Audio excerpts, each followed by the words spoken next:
Now, there's a great discussion here on the floor of the Senate and in this town about bailing out the automobile industry.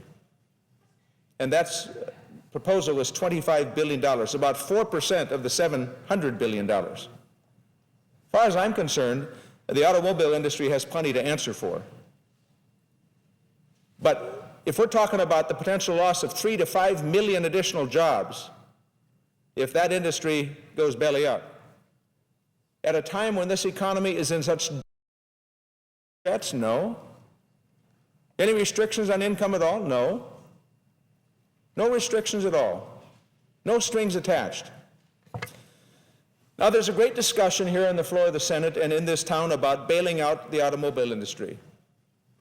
And that proposal is $25 billion, about 4% of the $700 billion. As far as I'm concerned, the automobile industry has plenty to answer for.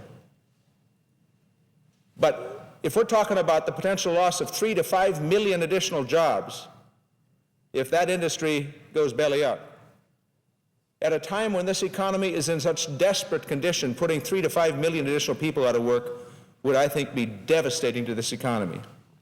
So that's a very important consideration. But I'm not about to propose bailing out anybody.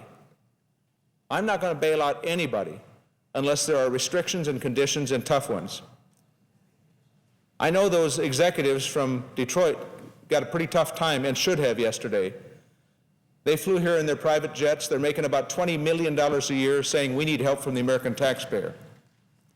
But look, if we're going to lose 3 to 5 million jobs, I want to help for a couple of reasons. Number one, I don't want millions more people out of work that further jeopardize this economy. Number two, I want to retain a strong manufacturing base, and part of that is the automotive industry. Because you don't long remain a strong world economic power unless you have a strong manufacturing base. But I'm not about to support a bailout for anybody unless there are strong, tough, and rigorous conditions. Park those corporate jets, 24 round-trip tickets, 24 round-trip flights from Detroit to Washington, D.C. yesterday, I was told, and they fly in corporate jets making $20 million a year saying to us, give us a little help. Where's the self-sacrifice here? And I'm not just talking on the part of the automobile industry. They've been singled out yesterday, but you know what? And I'm not excusing them. They got what they deserved yesterday over in the U.S. House hearing.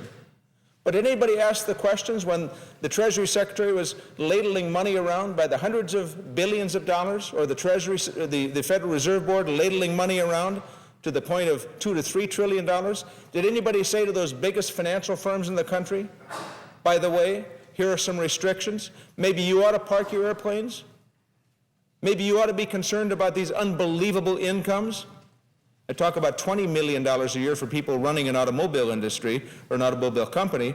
We're not talking about $20 million a year when we talk about some of these hedge funds. You're talking about an average of the top 25 hedge funds of somewhere around $700 million a year. Did anybody impose conditions on them? No. Should they have? You're darn right they should have. If the automobile industry wants help from the American people in this Congress to preserve 3 to 5 million jobs, then they're going to have to be responsible to adhere to significant restrictions. And those restrictions, I believe, ought to be rigorous and tough and independent oversight on anything that is given to that industry or other industries for that matter.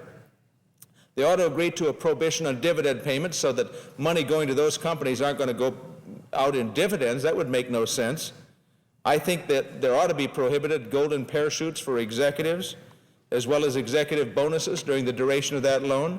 And again, I say park those corporate jets. And how about announcing that you're willing to take $1 a year for the sake of trying to repair what's wrong with your company and trying to put that company back on track? Look, I understand that it wasn't their fault that sales dropped 30%.